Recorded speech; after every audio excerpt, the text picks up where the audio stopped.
Hello, I'm Claire and I'm a ballet teacher. I've been teaching ballet for nearly 10 years now, and I just want to help people get better at ballet. You could be a student who's just wanting to get better. You could be a parent of a student who's wanting to help your child. You could be an adult dancer who's wanting to just do the best dancing that you can and wondering how come you're finding things so difficult or challenging. Or you could be a professional dancer or a dancer in training for the profession, wanting to really get nitty-gritty and make sure that you are the best possible dancer that you can be. So whatever category you fit into, I hope I can help you. I do apologise for any background noise. My next door neighbour is having building done and I need to get this filmed. So this week is half term, but I do have a class tomorrow and I am going to be focusing on the control of our turnout. So first of all, what is turnout? Yeah, you might hear that expression and think, what are they talking about, turnout? And what turnout is where we turn our legs out. So in ballet, just gonna go here, our legs are often turned out so that the whole leg is rotated in the hip socket. So our toes are facing sideways. In reality, your toes might not be facing sideways, your toes might be facing the corners of the room. It depends on the mobility of your hip socket. So that's what turnout is. It's about the turning out of our legs, and there's a very good reason why we do that. Traditionally, back in the courts of Louis XVI, where ballet was first popularised, it was illegal to turn your back on the king. So you had to do a lot of movement sideways. You couldn't turn around and walk off and go backwards. So people found very creative ways of dancing so they never turned their back on the king. And some bright spark, I don't know who, realised that, oh, actually, if I turn my legs out, I can move a little bit more gracefully sideways. I'm not feeling quite so clumsy. And that's a reason why turnout appeared. Also, it was also very good. They had very fancy shoes in those days, and it's a very good way of showing the beautiful designs of those fancy shoes that they were wearing. So that's why we turn out. Also, as dancers evolved, there are many more reasons why we turn out. There are many movements today, especially those where we beat our legs, where this movement has to go sideways. So the more you can turn out, the stronger you're going to be. Also, turning out actually gives you the strength in adage. It's actually easier to balance when your legs, your supporting leg is turned out in that hip socket. It gives you what we call torque. I've spoken about this before. It's TORQUE, as in making sure the nuts and bolts of your legs and your support mechanism is nice and secure, so you're not kind of all wobbly. A bit like what they're doing next door. They're putting up scaffolding and they need to make sure those bolts are nice and tight so that the scaffolding doesn't wobble.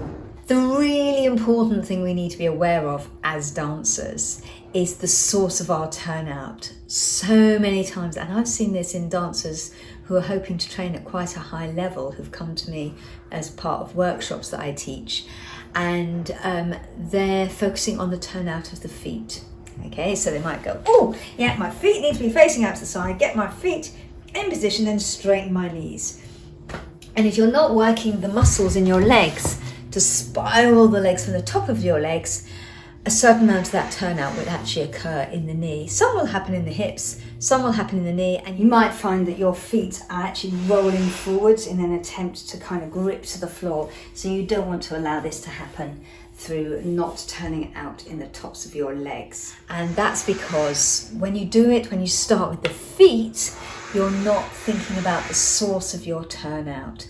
The source of your turnout is in your hip socket, not the hip bones, because obviously the hip bones can't move at all.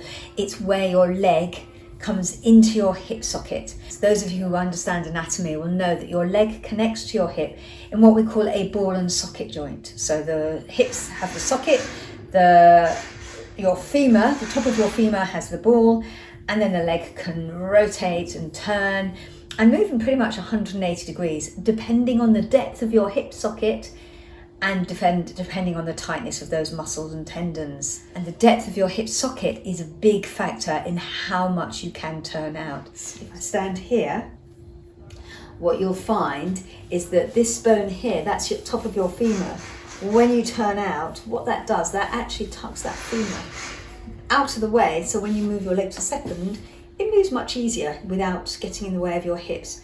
But that's another reason why we turn out. But the source is in the top of this leg here, okay? So it's actually quite low if you're looking at your hips, it's the top of your leg. And if you put your hand here and hold quite, you have to press quite hard to feel it, you can feel the leg actually rotating. Imagine your leg's like a key in a lock. Your foot is the bit that sticks out of the key, and your whole leg is rotating like that. Yeah, it's not the ankle. Yeah, the entire leg is rotating in that hip socket. So in order to do that, you need to use certain muscles. Yeah, primarily it's the piriformis, which is the bottom of the bottom. Yeah, you've got a little strip of muscle here that connects. You've got the lower part of your glutes as well, but the glutes are more to help keep your hips neutral, but the piriformis is the actual bit that connects the top of your femur here and to your hip bone, and it performs that rotating action. You've also got your adductor, which connects to the back of your knee. So once you're in that position, standing position, you can think of engaging this muscle. I've naturally got a bit of a gap here, but the aim is to try and remove that gap. So engaging this muscle here to draw your heels forward, and that will help rotate as well. That gives your piriformis a bit of a helping hand. So engaging that adductor is another rotator. You're basically using all the muscles you can to rotate that leg outwards. Again, the more it's held in the top of the leg, the less you're going to have to hold and grip and make compensations lower down the leg, which obviously we don't want to do. Common errors. I've already mentioned the turning out from the feet.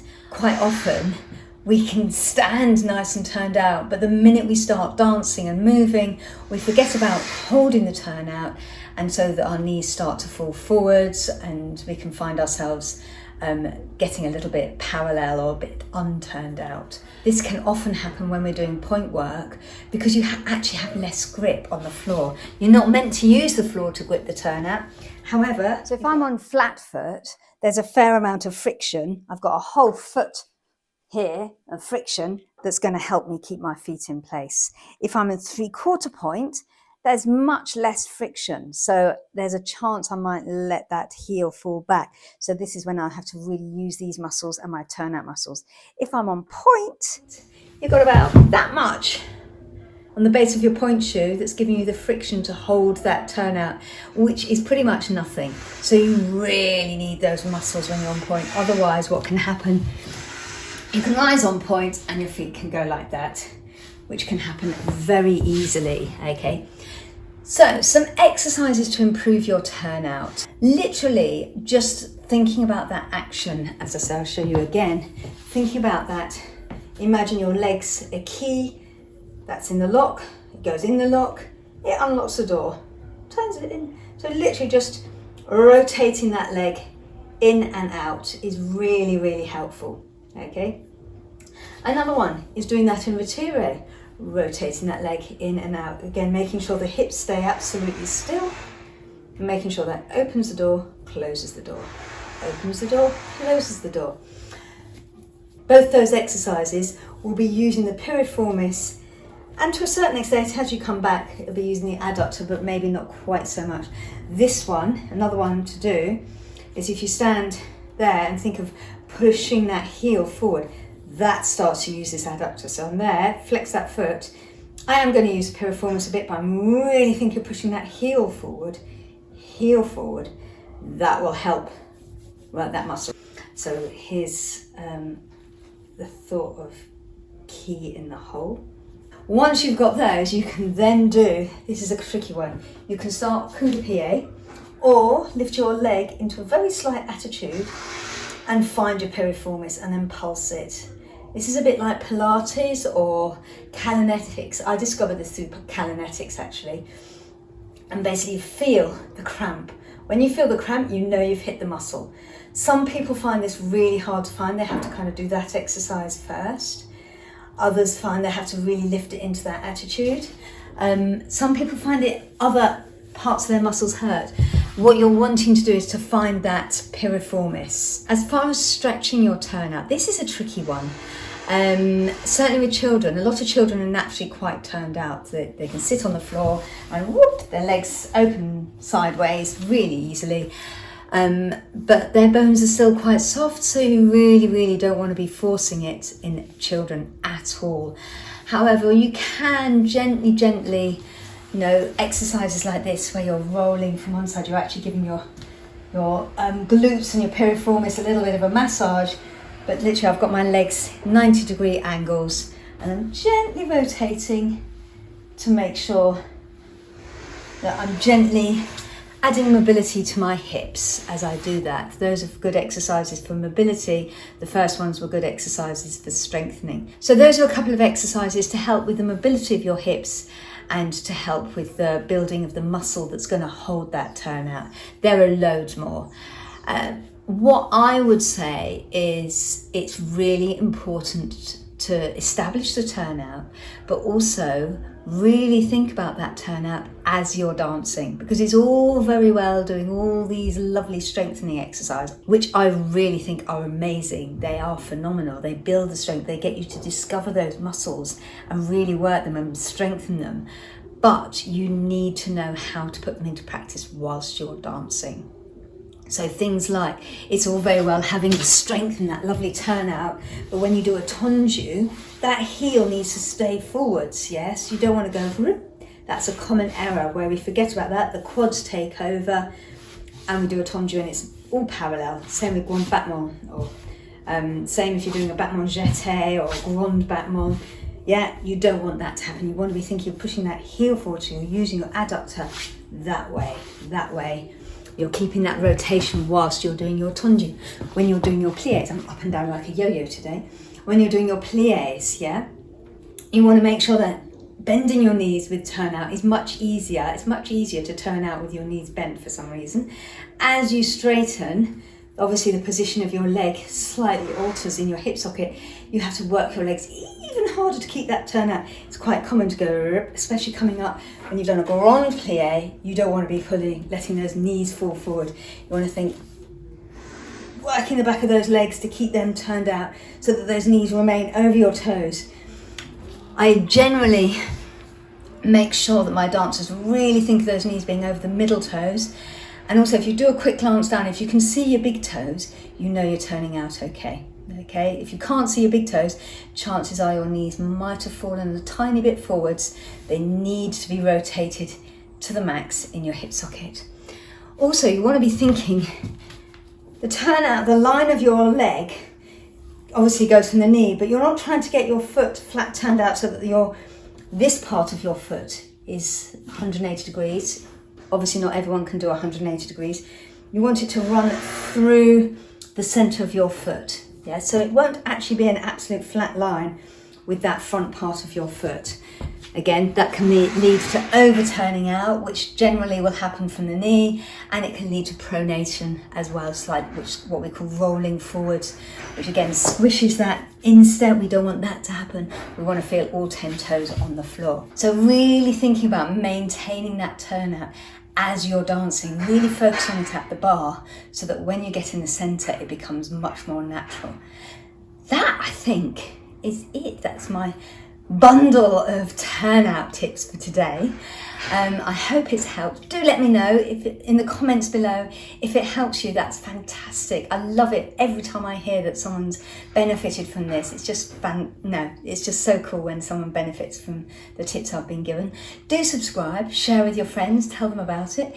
If you want to dance with me, pop along to bridgeballet.co.uk and book a class. If you can't dance with me live, you might be in Australia and 10 o'clock at night is probably not the best time for you to do a ballet class. But you can join the bridgeballet.club. Literally type in bridgeballet.club into your browser and you go to our membership site where you can have ballet class anytime, night or day, whenever you want, whenever you feel you want that lovely boost of ballet magic.